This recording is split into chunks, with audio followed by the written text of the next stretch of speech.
Sir, खरं तर बऱ्याच विक्रमी मताधिक्यानं आतापर्यंत आपण निवडून आणला.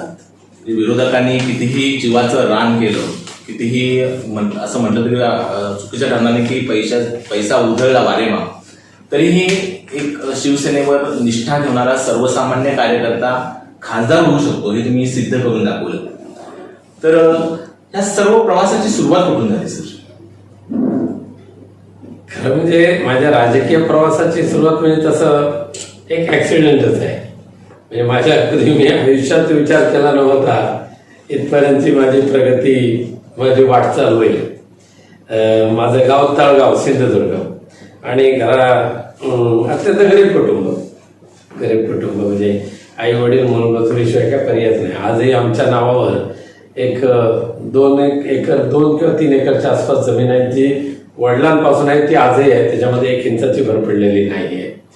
परंतु इथे शिक्षण घेणं शक्य नव्हतं म्हणून वडिलांनी माझ्या बहिणीकडे, म्हणजे मुंबईला ती राहायची, त्यांच्याकडे त्यांना सांगितलं माझ्या मुलाला मुंबईला घेऊन जा आणि तू त्याला जरा शिकव. मग तिथे गेल्यानंतर म्हणजे साधारण 9वी इयत्तेमध्ये, 8वी 9वी, त्यावेळेची जुनी 10वी.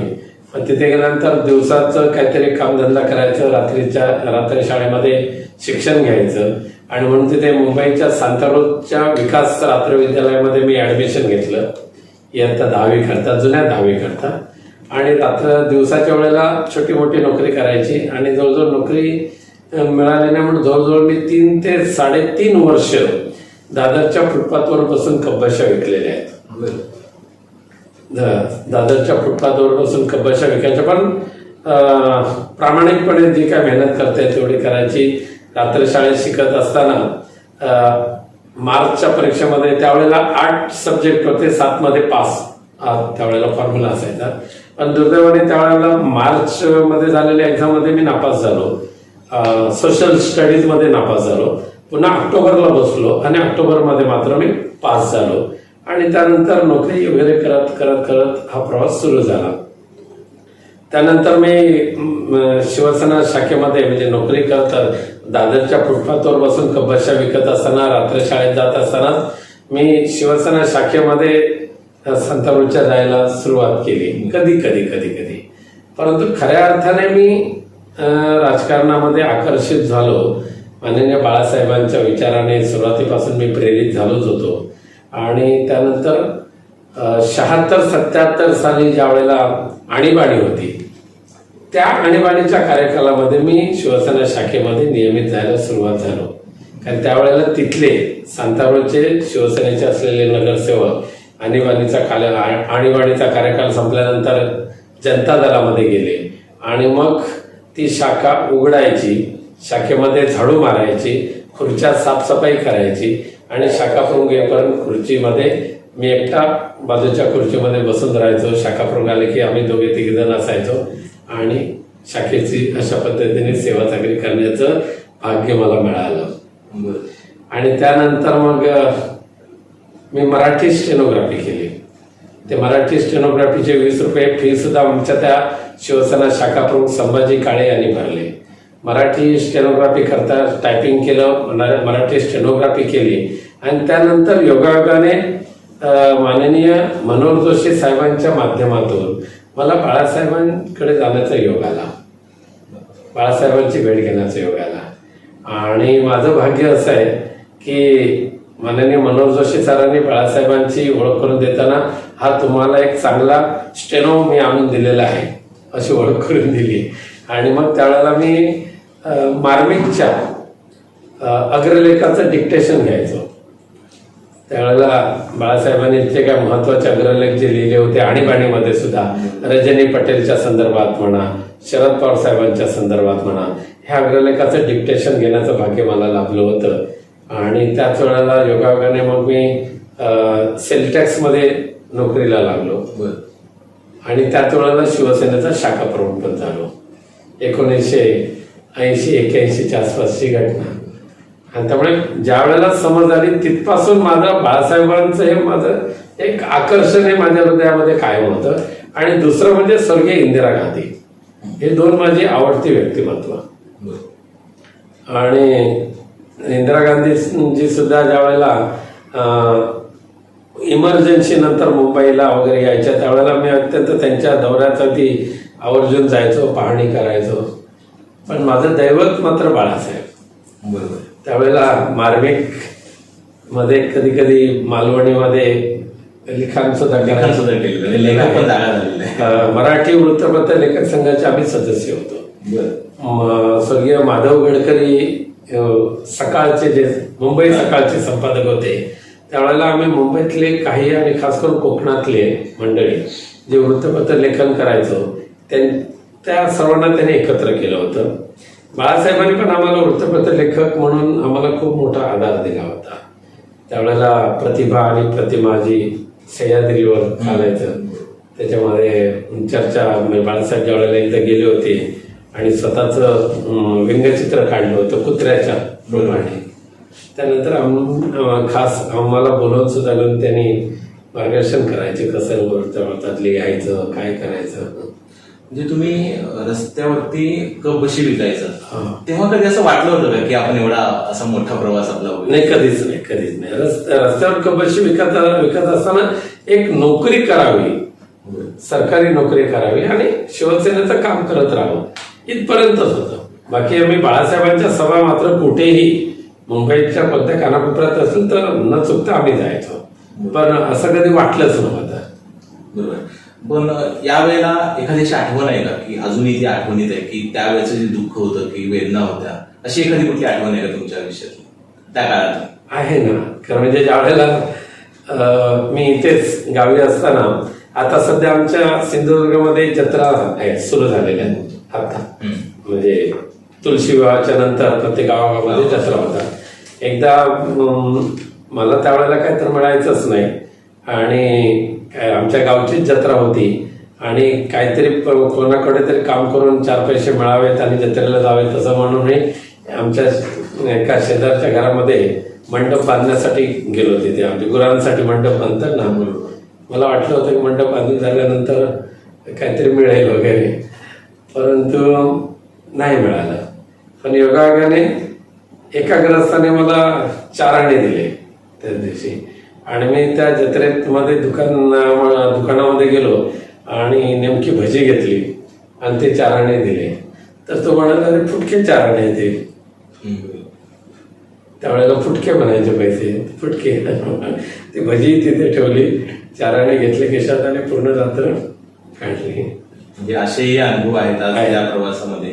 पण ज्या वेळेला बाळासाहेबांच्या बरोबर तुम्ही स्टेनो म्हणून काम करत होता तर बाळासाहेबांच्या बद्दल एखादा किस्सा किंवा आठवण? हो, बाळासाहेबांबद्दल तर खूपच सांगू शकतो. म्हणजे बाळासाहेबांचं असं मासाहेब सुद्धा ज्या होत्या आमच्या तर आपल्या मुलांवर जसं प्रेम करायच्या तेवढंच आम्ही जवळच्या कोणी गेलो तरी आवर्जून विचारायचे चहा घेणार का, बिस्किट घेणार का असं वगैरे करायचे. बाळासाहेबांकडे मी ज्यावेळेला डिक्टेशनला बसायचो त्यावेळेला बाळासाहेबांचं वैशिष्ट्य होतं पुण्यातलं जे असेल ते आपल्या बरोबरच्या कोणी असेल म्हणजे मोठा नेता असेल किंवा साधा कार्यकर्ता असेल त्याला ते द्यायचे. मला आठवतंय आजही बाळासाहेबांच्या त्या प्लेटमधलं सुरणाचं काप मी खाल्लेलं आहे. मारी बिस्किट तर बाळासाहेब हाताला उचलून धरायचे, ते हे घे हे घे हे घे, लाजू नकोस घे, खाऊ घालायचे. आणि एकदा तर मी नगरसेवक झालो, शाखा प्रमुख झालो. नंतर 1985 साली मुंबई महानगरपालिकेच्या निवडणुकीमध्ये उभा राहिलो, निवडून आलो आणि निवडून आल्यानंतर मातोश्रीवर गेल्यानंतर असं जवळ तर त्याने घेऊन शाबास माझा नाव राखलंस असं बोलले. पण एकदम मला आठवतं की ज्यावेळेला दुसरी निवडणूक होती त्यावेळेला नेमकं महिला रिझर्वेशन आलं होतं. आमचं ते 1992 पासून महिला रिझर्वेशन आलं आणि माझा वॉर्ड नेमका महिला झाला आणि माझ्या वॉर्डमध्ये माझ्या पत्नीला उमेदवारी देण्याचं नक्की झालं. आणि एकदा रात्री 11च्या सुमारास साहेबांनी डायरेक्ट मला फोन केला आणि काय करतो असं म्हटलं हाय घरीच आहे तर असं घरी येऊन जा, मातोश्रीवर येऊन जा. मग मी आणि माझी पत्नी आम्ही तिथे गेलो आणि साहेब आतमध्ये गेले, देवाऱ्यात गेले. आम्हाला बसवलं, चहा दिली मासाहेबांनी आणि देवाऱ्यात घेऊन बाहेर आले. आणि बाहेर आल्यानंतर तिला म्हणाले पदर पुढे कर. पदर पुढे गेला तिने आणि मग त्यांनी आपल्या हातामध्ये एक पकडलेली वस्तू होती, ती देवीचं स्मरण केलं आणि ती वस्तू तिच्या पदरामध्ये टाकली आणि सांगितलं, एक शेवटची वस्तू तुझ्यासाठी ठेवली होती, इतर टोटल 5 मिळाले होते पण 5पैकी 4 गेले, हे तुझ्यासाठी ठेवली, जा आणि विजयी होऊन यायचं आणि शिवसेनेचं काम मरेपर्यंत करायचं. ते होतं रुद्राक्ष, जे स्वतः एका साधू संतांनी, मोठ्या साधू संतांनी दिलं होतं. म्हणजे ते 5 रुद्राक्ष दिली होती, त्यात 5पैकी 1 रुद्राक्ष आवर्जून माझ्यासारख्या एका कार्यकर्त्यासाठी त्यांनी ठेवलं. म्हणजे बाळासाहेबांचा तो आशीर्वाद अजूनही तुमच्या अजूनही काय त्याच्यामध्ये कमी काहीच नाही पडत. आज बाळासाहेबांची कमी जाणवत असेल भरपूर. साहेबांची कमी तर आहेच, म्हणजे साहेबांचं एकदा तेज जे आहे ना समोर पाहिल्यानंतर बरोबर, ते एक वेगळं तेज असायचं, म्हणजे एक दैवी शक्ती होती ती. आणि त्यामुळे त्यांचे कमी किंवा त्यांचं जे तेजस्वी रूप हे सातत्याने डोळ्यामध्ये साठवायला मिळावं, पाहायला मिळावं, हे असं प्रामाणिकपणे वाटतं, आजही आम्हाला वाटतं.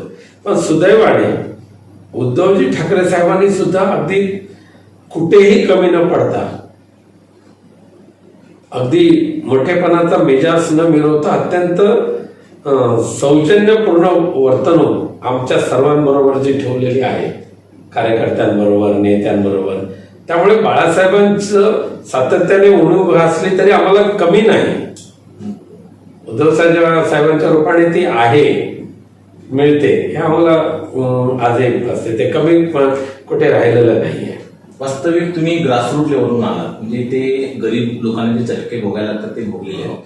आजकालच्या पिढीमध्ये जे राजकारणाचा वारसा घेऊन येतं आणि काही वेळेला असं बऱ्याच वेळेला उलट सुलट किंवा आपल्यापेक्षा मोठ्या लोकांना सुद्धा उलट बोललं जातं आणि त्यावेळेला सुद्धा तुम्ही शांत असता. ही ताकद कुठून आली? खरं म्हणजे दुर्दैव आहे, सध्या राजकारणाचं व्यावसायीकरण खूप मोठ्या प्रमाणात झालेलं आहे. त्यावेळेला म्हणजे आजही सुदैवाने तो वडापाव खाऊन जगणारा शिवसैनिक आजही जिवंत आहे महाराष्ट्रामध्ये. आणि म्हणूनच 2005 साली नारायण राणे, राज ठाकरेंसारखे दिग्गज शिवसेनेतून गेले. खूप मोठं साम्राज्य होतं, खूप मोठं नाव होतं त्यांचं. आणि उद्धव साहेबांसारखा एक नौका तरुण, त्याच्या हातामध्ये शिवसेनेचं सूत्र आले आणि सर्वांनी अवहेलना केली होती त्यावेळेला. उद्धव साहेबांची सर्वांनीच अवहेलना, सकाळपासून रात्रीपर्यंत मीडिया असतील, वर्तमानपत्र असतील, इतर प्रत्येक जण त्याच्यावर टीका करायचे. परंतु ते कुठेही डगमगले नाही, अजिबात डगमगले नाही. आणि सुदैवाने मला त्यावेळेला शिवसेना पक्षाचं सचिव पदाची जबाबदारी मला स्वीकारण्याचे त्याने आदेश दिले. आणि मग त्यापासून मात्र माननीय उद्धव साहेबांनी पूर्ण विश्वास आमच्यावर ठेवला. बाळासाहेब जसे ठेवायचे तसे पूर्ण आदर आजही आमचं ते करतात.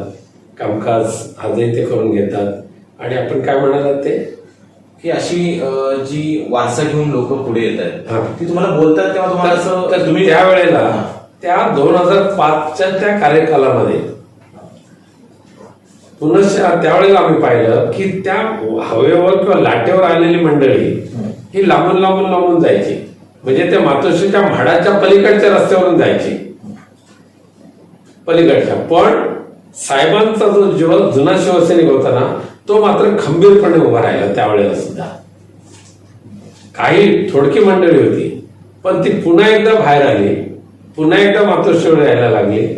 आणि त्या जुन्या जाणत्या शिवसैनिकांच्या इच्छाशक्तीवर पुन्हा उद्धवजी ठाकरेंना जे बळ मिळालं ते उद्धव साहेब आज मुख्यमंत्री पदापर्यंत पोहोचले.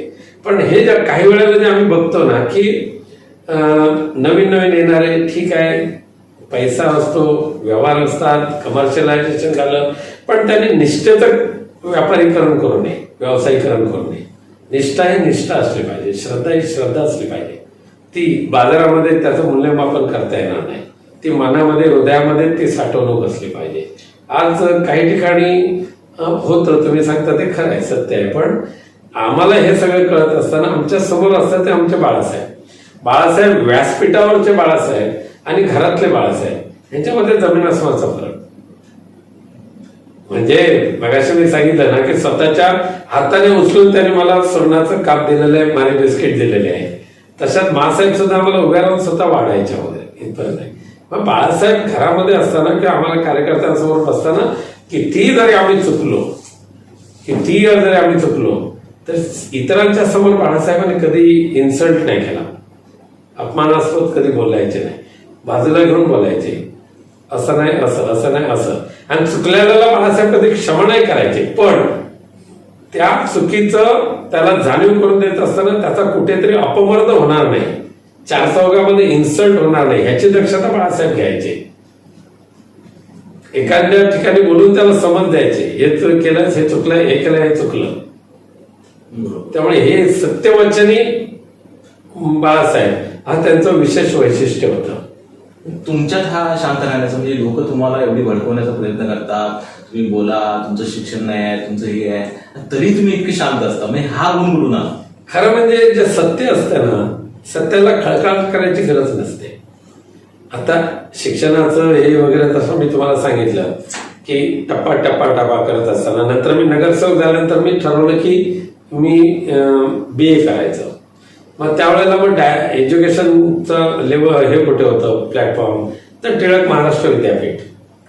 टिळक महाराष्ट्र विद्यापीठामधून मग मी BA केले आणि मग मुंबई विद्यापीठातून मी MA केले, MA पॉलिटिक्स.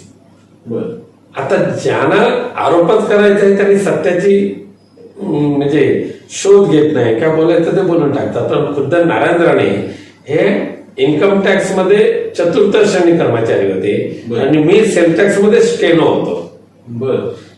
ते केंद्र सरकार, हे राज्य सरकार. ज्या अर्थी जो माणूस राज्य सरकारच्या सेल टॅक्स मध्ये स्टेनोग्राफर लागतो तो त्याचं क्वालिफिकेशन असणारच. आणि ज्या अर्थी नारायण राणे इन्कम टॅक्स मध्ये 4th श्रेणी कर्मचारी लागले त्यावेळेला 10वी नापास ठरलेलं आहे, 11वी नापास ठरलेलं आहे. हे सत्य जे आहे ना हे ओरडून ओरबाडून सांगण्याची गरजच नसते. ज्याचं आहे जे आहे ते दिसणार म्हणजे दिसणारच. तर तुम्ही खासदार झालात, हा जो क्षण होता त्यावेळेला एक असं वातावरण तयार केलं गेलं होतं की तुम्हाला आयात केलं गेलं इकडे रत्नागिरी साईडमध्ये, सिंधुदुर्ग साईडमध्ये, आणि तरीही तुम्ही तो एक करिश्मा दाखवला. तर ते नेमकं वातावरण बदलण्याची क्षमता तुमच्यामध्ये निर्माण झाली, तर ते कसं काय झालं?